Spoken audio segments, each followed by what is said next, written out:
জিজ্ঞাসা, রমাদানকে ৩ ভাগে ১০ দিন করে ভাগ করা যাবে কি? জবাব, এটি মূলত প্রশ্নটি হচ্ছে প্রসিদ্ধ আমাদের রয়েছে, বলা হয় বক্তব্যে এবং রমাদানের সময়সূচিগুলিতেও দেওয়া হয় যে আউয়ালুহু রহমাতুন ওয়া আওসাতুহু মাগফিরাতুন ওয়া আখিরুহু ইতকুম মিনান নার। রমাদানের প্রথম অংশ হলো ক্ষমা, রহমত, মাঝের অংশ হলো ক্ষমা, শেষ অংশ হলো নাজাত বা মুক্তি। আমরা শর্টকাটে বলবো যে প্রথম হলো যে হাদিসে এই বর্ণনাটি এসেছে সেই হাদিসটি সনদের দিক থেকে সহিহ নয়।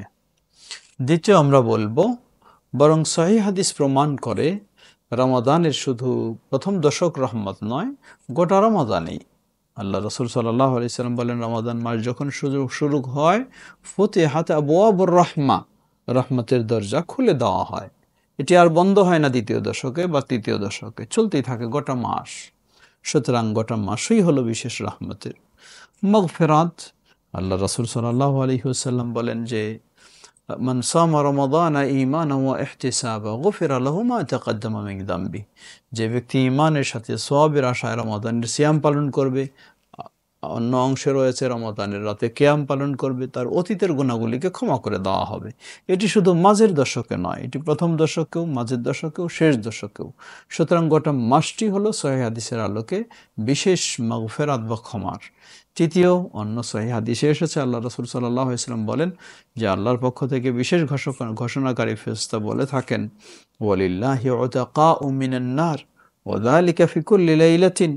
আল্লাহ সুবহানাহু ওয়া তাআলার পক্ষ থেকে রমাদান মাসে জাহান্নাম থেকে বিশেষভাবে মুক্তি দেওয়া হবে, আর এটি হলো রমাদানের প্রতি রাতেই। সুবহানাল্লাহ। তাহলে শেষ দশক শুধু জাহান্নাম থেকে মুক্তির বা নাজাতের এটি নয়, সহিহ হাদিস বলে দিচ্ছে আমাদেরকে গোটা মাসটাই হলো।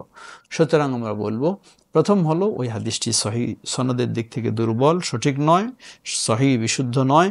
দ্বিতীয় হলো তার বিপরীতে বিশুদ্ধ হাদিসগুলি বলে গোটা মাসটি হলো রহমতের, গোটা মাসটি হলো বিশেষ মাগফিরাতের, গোটা মাসটি হলো বিশেষ নাজাতের। তাই আমরা সেভাবে মাসকে গ্রহণ করব, আর তাহলেই মূলত রমাদানের প্রকৃত মর্যাদা ফুটে ওঠে। আল্লাহু তাআলা আ'লাম।